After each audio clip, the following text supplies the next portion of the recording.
Hi friends, నేను మీ నరసింహ. తెలుగు పల్లవి ఛానల్కి స్వాగతం. ఫ్రెండ్స్, ఈరోజు మనం చెప్పుకోబోయే కథ నిజ రూపం. ఈ కథ చందమామ ఆసుపత్రిలో 1986వ సంవత్సరం ఫిబ్రవరి సంచికలో ప్రచురించబడింది. ఈ కథను రాసిన వారు జొన్నలగడ్డ రత్న గారు. చతురంగపురాన్నేలే రాజు చంద్రహాసుడికి రాజగురు రుద్రాక్షుడి పట్ల ఎంతో భక్తి గౌరవాలు ఉండేవి. అందుకు కారణం, చంద్రహాసుడు దాయాదుల వల్ల ఇబ్బందులకు గురైనప్పుడు రుద్రాక్షుడు ఆయనకు తగు సలహాలిచ్చి సింహాసనం కాపాడుకునేందుకు ఎంతగానో సాయపడ్డాడు. సర్వసంగ పరిత్యాగినని చెప్పుకునే రుద్రాక్షుడిలో విపరీతమైన అహంకారం ఉండేది. ఆయన కాషాయ వర్ణంలో ఉన్న పట్టు చీనాంబరాలు ధరించేవాడు. మెడలో రత్నాల హారం, చేతులకు బంగారు కంకణాలతో చాలా ఆడంబరంగా కనపడేవాడు. రాజు దగ్గర తనకున్న పలుకుబడి కారణంగా మంత్రులను, ఇతర ఆస్థానోద్యోగులను చిన్నచూపు చూస్తూ అవమానపరిచేవాడు.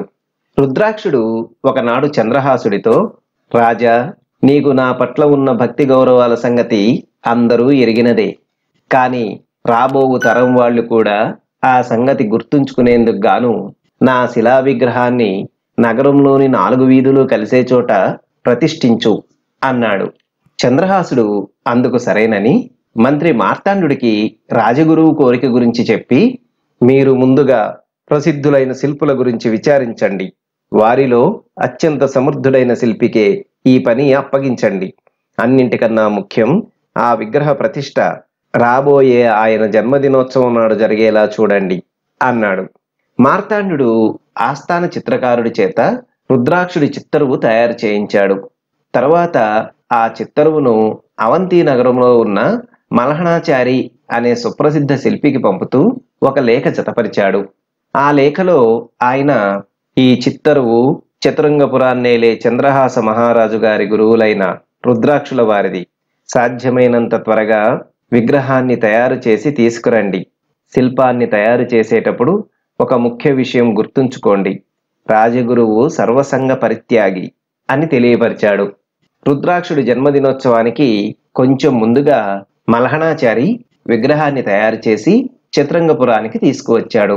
మంత్రి ఆ సంగతి రాజుకు తెలియపరచగానే ఆయన ఎంతగానో సంతోషించి తాను స్వయంగా జన్మదినోత్సవం నాడు విగ్రహ ప్రతిష్ఠ చేయదలిచినట్లు చెప్పాడు. మంగళ వాయిద్యాల మధ్య రాజు విగ్రహానికి ఆచ్ఛాదనగా ఉన్న పట్టు వస్త్రాన్ని తొలగించగానే రుద్రాక్షుడు దానికేసి తేరిపార చూసి పట్టరాని ఆగ్రహావేశంతో, రాజా, ఇది నా శిలా విగ్రహమా? కంచు కాగడా వేసి చూసినా ఇందులో ఎక్కడా నా పోలికలు కనిపించవు అన్నాడు. రాజు ఆ మాటలకు ముఖం చిన్నబొచ్చుకొని మంత్రి మార్తాండు కేసి చూశాడు. మార్తాండు వినయంగా, ప్రభు, ఈ విగ్రహాన్ని తయారు చేసింది ప్రఖ్యాత శిల్పి అయిన మలహణాచారి. అపురూపమైన కళాఖండాలెన్నింటినో చెక్కి తనకు మరెవరూ సాటిరారన్న ఖ్యాతి రావడంతో అతడిలో అహంకారం తల ఎత్తినట్టుంది. విగ్రహంలో ఉన్న లోపాలు అతడికి తెలియపరచడం అవసరం అని వెంటనే మలహణాచారిని పిలిపించాడు. మలహణాచారి రాజు ముందుకు వచ్చాడు. రాజు అతడితో, నువ్వు ప్రసిద్ధికెక్కిన శిల్పివే కావచ్చు, కానీ మా గురువు గారి విగ్రహాన్ని తయారు చేయడంలో పూర్తిగా విఫలం చెందావు. వారు విగ్రహాన్ని పరీక్షించి తన స్వరూపానికి ఈ విగ్రహానికి అసలు పోలికలే లేవంటున్నారు అన్నాడు. మలహణాచారి ఆశ్చర్యపడుతున్న వాడిలా ఒకసారి మంత్రికేసి చూసి రాజుతో, మహారాజా, గురువుగారి విగ్రహాన్ని నేను మంత్రిగారు పంపిన చిత్తరువు చూసిన తర్వాతే మలచడం ప్రారంభించాను. అయితే మంత్రిగారు నాకు పంపిన లేఖలో రాజగురువు సర్వసంగ పరిత్యాగి అని, విగ్రహాన్ని తయారు చేసేటప్పుడు ముఖ్యంగా ఆ విషయం గుర్తుంచుకోవలసిందని ఆదేశించారు అన్నాడు. అవును, ఆ మాట నిజమే అన్నాడు మార్తాండు. ఈసారి మలహణాచారి రాజగురువు కేసి పరీక్షగా చూసి, సర్వసంగ పరిత్యాగులైన మహాపురుషుల రూపురేఖలు ఎలా ఉంటాయో నాకు తెలియంది కాదు.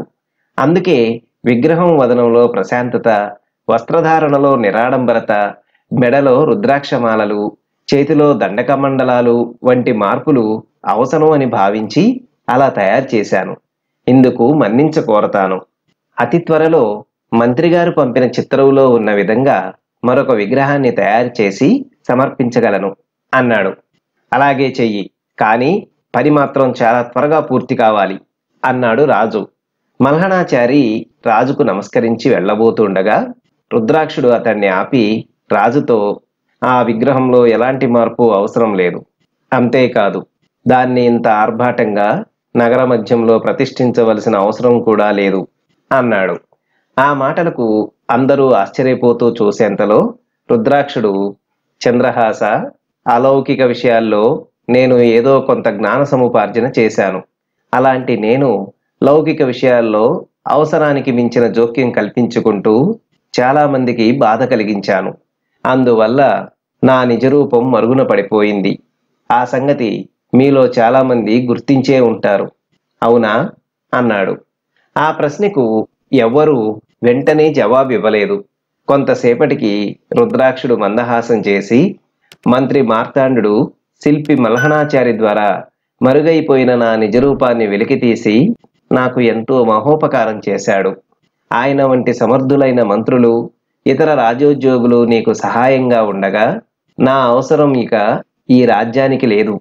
వెలుగులోకి వచ్చిన నా నిజరూపం మళ్ళీ మకిలిపట్టి పాడైపోకుండా ఉండాలి అంటే భగవదారాధనకు మించి నేను చేయగలిగింది మరొకటి లేదు. నన్ను తీర్థయాత్రలకు పంపే ఏర్పాట్లు ఇప్పుడే చేయించు అన్నాడు. ఆ మర్నాడే రుద్రాక్షుడు రాజప్రాసాదం విడిచి తీర్థయాత్రలు చేసేందుకు బయలుదేరి వెళ్ళిపోయాడు. చూశారు కదా ఫ్రెండ్స్, ఇది ఈ రోజు కథ. ఈ వీడియో మీకు నచ్చితే లైక్ చేయండి, అలాగే మీ అభిప్రాయాన్ని మాకు కామెంట్ రూపంలో తెలియజేయండి. మరొక మంచి కథతో తదుపరి వీడియోలో కలుసుకుందాం. ధన్యవాదాలు.